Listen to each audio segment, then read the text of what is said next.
What's going on, guys? MMA Outlaw back here with another video, and today we're going to be reacting and breaking down every single fight that happened last night on UFC Fight Night. Aljamain Sterling versus Yusuf Zalal, and I know I'm getting this one to you guys a little bit late.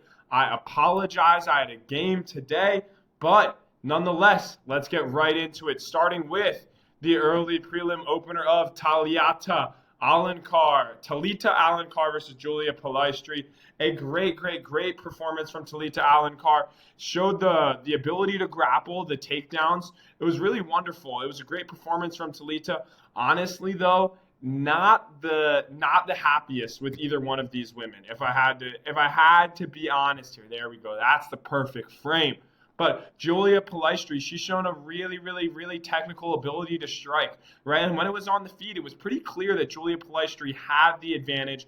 But Talita Alencar was able to get the takedowns, get them off, clearly won the first and second rounds. And, while I thought potentially there was an argument for Palestri landing the better shots in round one and round two, Julia Palestri certainly won round three. But Talita Alencar looked like the better fighter out there for the first two rounds and thus won the fight 29-28 on the judges' scorecards. I would have to agree with that one. And so our prediction started 0-1, Talita Alencar getting the win. And a good win at that, but not the most impressive. Moving up, Victor Valenzuela versus Max Griffin.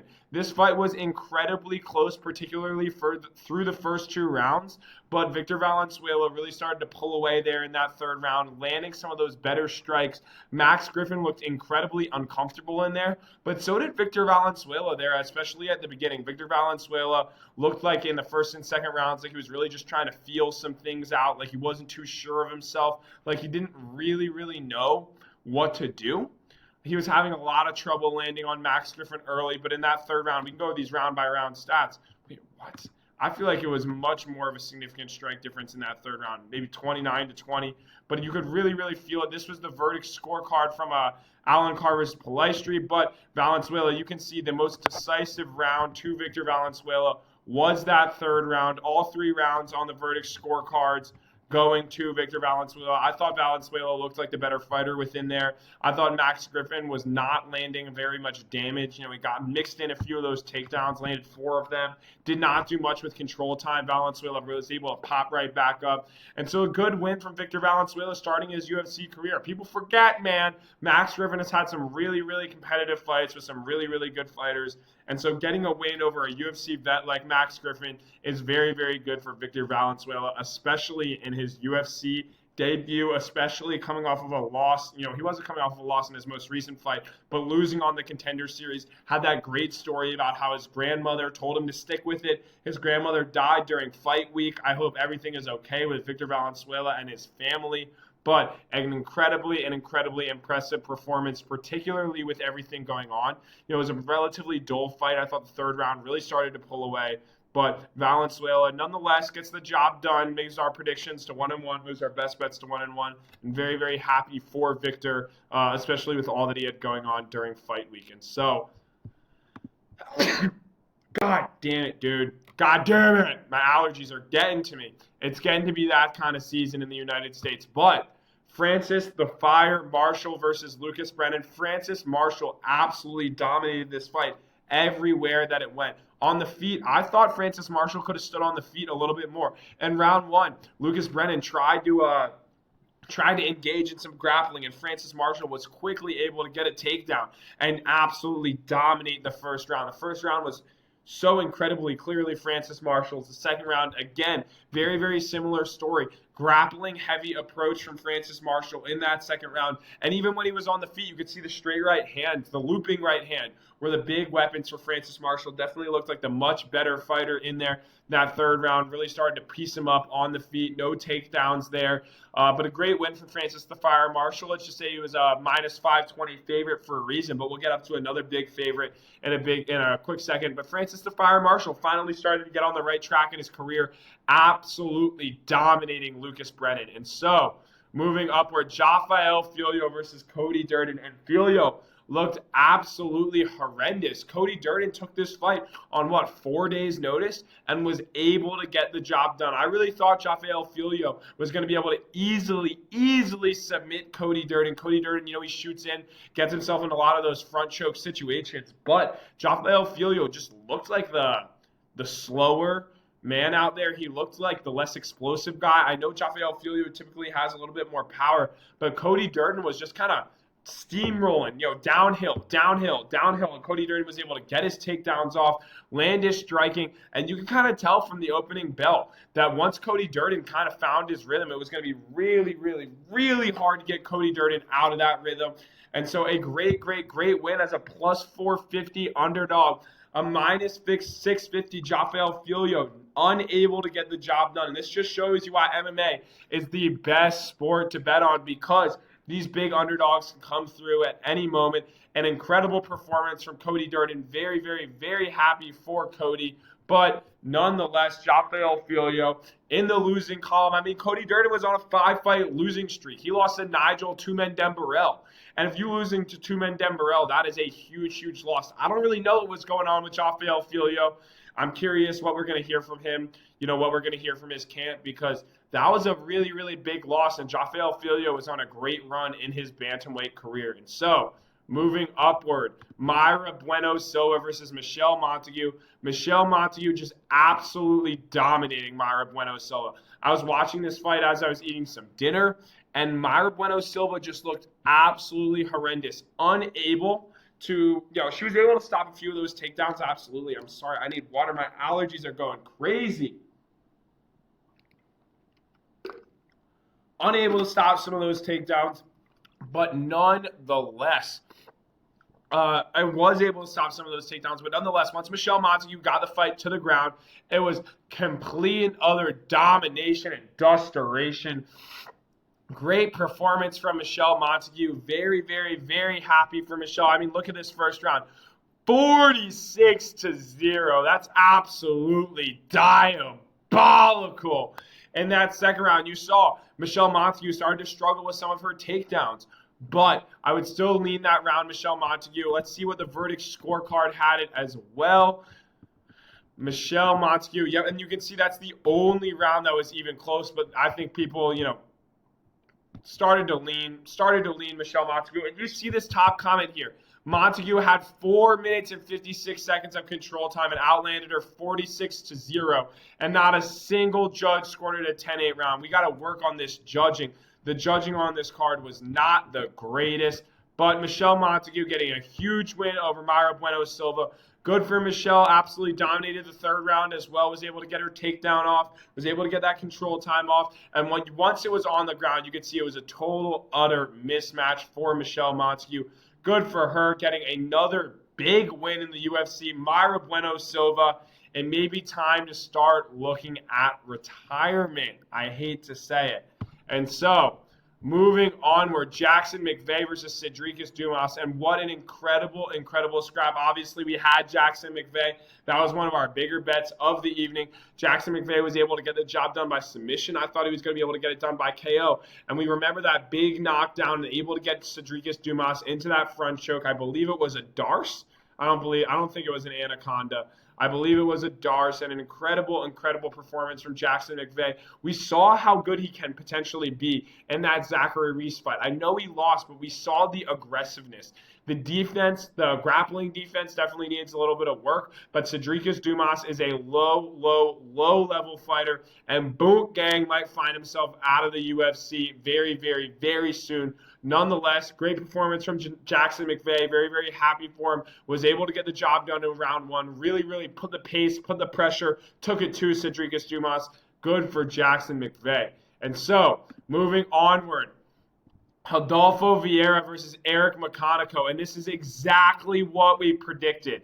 Eric McConaughey at plus 460 was able to get the job done on the points. Eric McConaughey at plus 255 on the money line was able to get the job done. And I will say, round one had me a little bit worried, but we know Rodolfo Vieira gasses out after one round. Rodolfo Vieira, we can look at these stats in the first round, was able to get a knockdown and then was able to have Eric McConaughey's back, I believe, at one point, really dominating the grappling. but he shot he shot 9 takedowns in the first round, landed 4 of them. Eric McConaughey really focused on being able to get back up, and that was huge because in those second and third rounds, after dominating in the first round, after getting dominating in the first round, Eric McConaughey, you can look at these round by round stats, just slowly started to take over. I have no idea why the significant strike total is even close to even, because Eric McConaughey was the one moving forward, landing better strikes, defending takedowns. They must be counting some things as significant strikes that I do not believe were significant strikes for Rodolfo Vieira. And then in the third round, really pulled away. You can take a look at the verdict scorecard, as we were talking about. I mean, a very clear decision win here for Eric McConaughey. And this is what I'm saying. They called me insane. They called me insane for picking Eric McConaughey, but Eric McConaughey was able to get the job done as a huge underdog.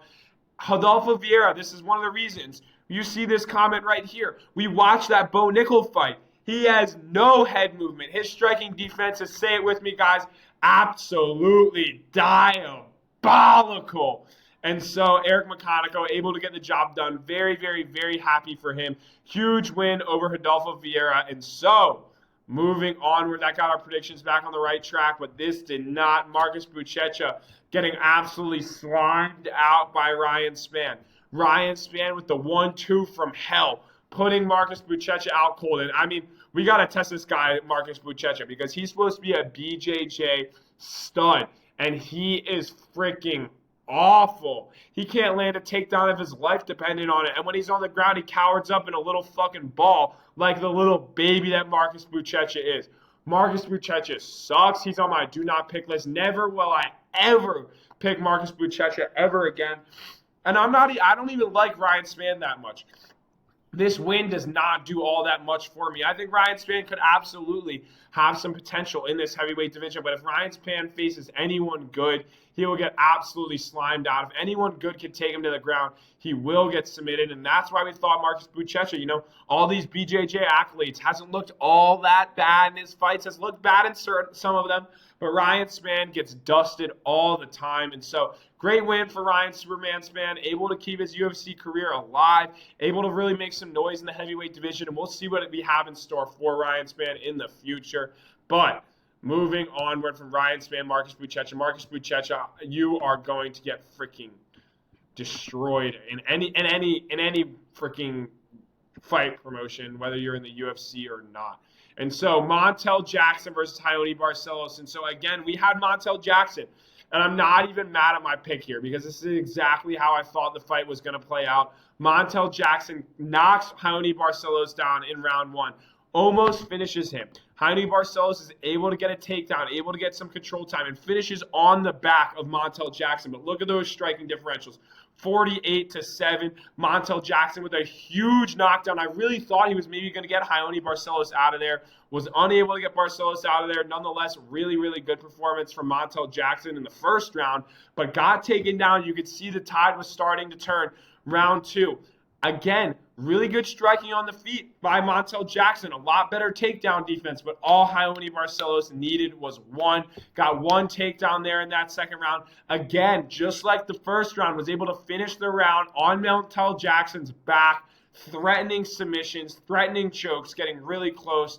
And again, round 3 just really started to take over. The striking numbers, the striking power, everything favored Montel Jackson, but he could not keep Raoni Barcelos off of him. And I really thought we could have given Montel Jackson one of the second or third round. I thought Raoni Barcelos was just going for takedowns, not inflicting much damage, not even throwing very much on the ground, which we can talk about Aljamain Sterling. But if you look at I looked at the verdict scorecard. I was trying to figure out if I should be mad or not. Absolutely not. This fight was dominated by Raoni Barcelos. This comment is right. All of Montel Jackson's damage came in the first round, and I really thought I kind of agree. I kind of agree with this. Jackson won 1 and 3. No way Montel didn't win that. No way Lowell Jackson 29-28, if not 30-27. I really do believe if we're going damage-based scoring, Montel Jackson wins this fight. I think some judges kind of got to read up on what the scoring criteria is. But again, I can't even be mad because I knew the judges were going to go with Raoni Barcelos in that one. I thought Montel did more damage, but Raoni Barcelos had the control, was threatening submissions.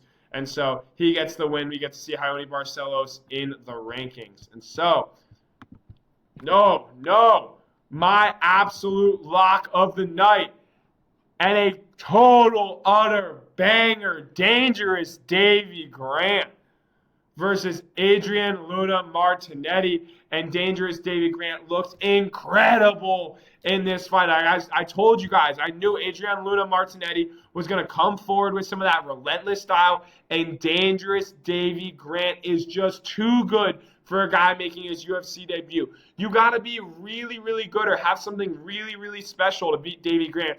And I don't think Adrian Luna Martinetti had that really special thing. Davy Grant in round one, really, really putting the damage on Adrian Luna Martinetti. He was beating up that calf. Adrian Luna Martinetti was way better in conventional. When he had to switch to southpaw, that was a lot of trouble for Adrian Luna Martinetti. You can look at round two. Again, Davy Grant with a big significant strike total, beating up that that front foot calf, which was that left calf. And eventually, Adrian Luna Martinetti had to switch to southpaw. Once he switched to southpaw, his striking was way less effective. And in round three, again, Davy Grant did kind of dominate there. Davy Grant, once Adrian Luna Martinetti would kind of switch back to conventional from southpaw, that's when you'd really see the hands go. But once Adrian Luna Martinetti was in southpaw, he was really unable to be effective. Davy Grant landed the better strikes all fight. Let's take a look at what the verdict scorecard had for this one. Davy Grant, absolute and utter, purely domination. Davy Grant, yeah, and I kind of agree with some of these comments. If Martinetti had some pop in his shots.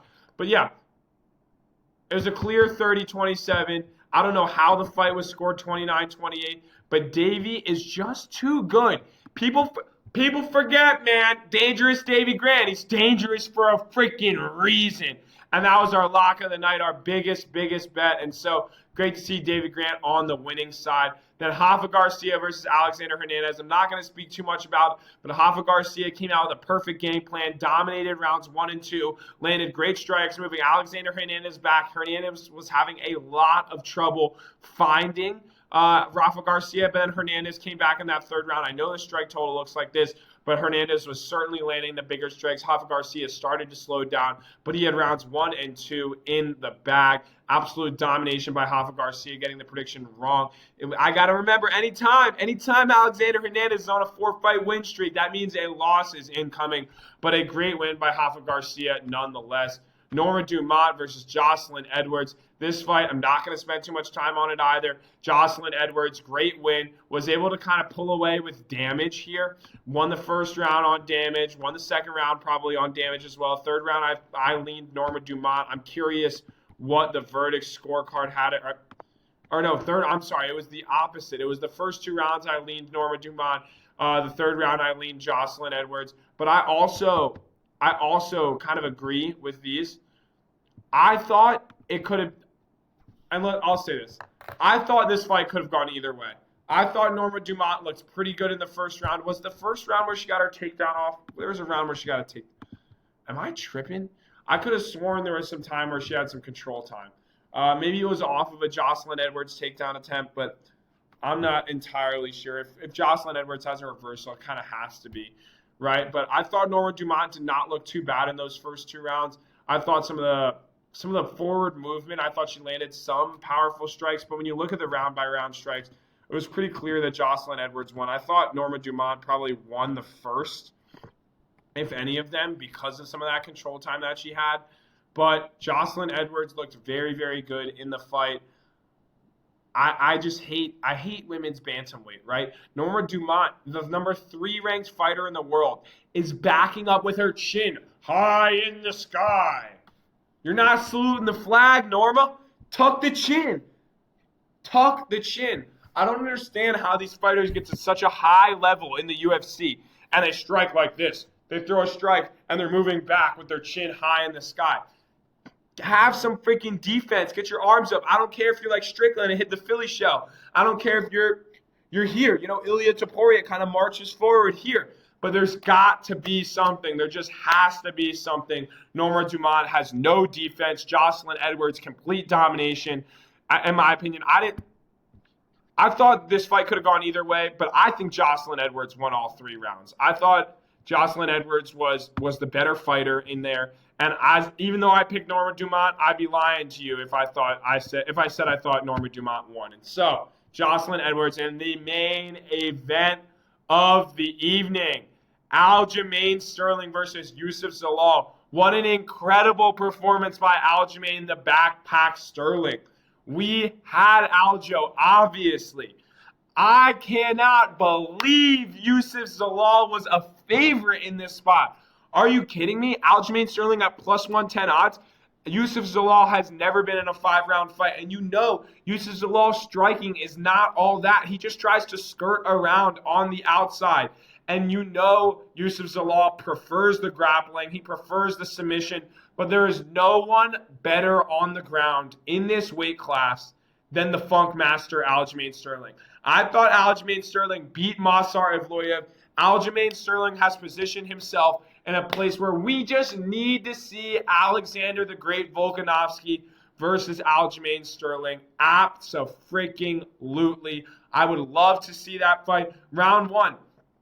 Some striking there, here and there. Aljo finally gets a takedown off. Dominates the fight on the ground. Aljamain Sterling, when it was on the ground, Yusuf Zalal threatened some of those triangles, threatened a few arm bars, but you know you are not subbing Aljamain Sterling. Second round, more of the same. A takedown for Aljamain Sterling, and this is where we really saw the ground and pound starting to go. Aljo was throwing big punches while he was on the ground. Had that backpack in. Once Aljo gets that backpack in, it is wraps. Third round, Yusuf Zalal was actually able to squeak that round out, in my opinion, because he was able to get that reversal. I think that was the third round. He was able to get the reversal on Aljamain Sterling. That might have been the third or the fourth. I don't exactly know. Let's check out the verdict scorecards. I'm sure the verdict score. Yeah, that was the third round. I'm not tripping. Yeah. So Yusuf Zalal was able to get that third round reversal. It was huge. He was able to pull away, win that third round, control Aljo on the ground. But rounds 4, total domination, backpack throwing big hammer fist. Same thing in round 5, was able to get his takedowns. And once Aljo gets his takedowns off, I mean, you see these last two rounds. Aljamain Sterling has still got it. He is too nice once he has the back. Aljamain Sterling, I mean, let's look at some of these pictures here. Aljo with the backpack, just absolutely dominating Yusuf Zalal, ruining, his 5-fight win streak. Coming back to the UFC, Yusuf Zalal still a very, very strong contender in the featherweight division. But people forget, man, Aljamain Sterling, the Funk Master, is a really, really talented fighter. And so, Aljo, take a bow. What an incredible performance. Our predictions, they were not great, I won't lie. But me personally, the 2 biggest things, I told you guys, come back to the Davey Grant video, Davey Grant domination. Told you guys, Aljamain Sterling, I was having a little bit of trouble either way, but I knew Aljo was going to be able to pull away. Overall, on the predictions, 0-1, 1-1, 2-1, 2-2, 3-2, 4-2, 5-2, 5-3, 5-4, 6-4, 6-5, 6-6, 7-6. But the big best bets were winners. Eric McConaughey by decision plus 460 and the money line. Jackson McVeigh on the money line got the job done. Didn't get the KO done, but Michelle Montague by points got the job done. Rafael Filho by submission did not get the job done.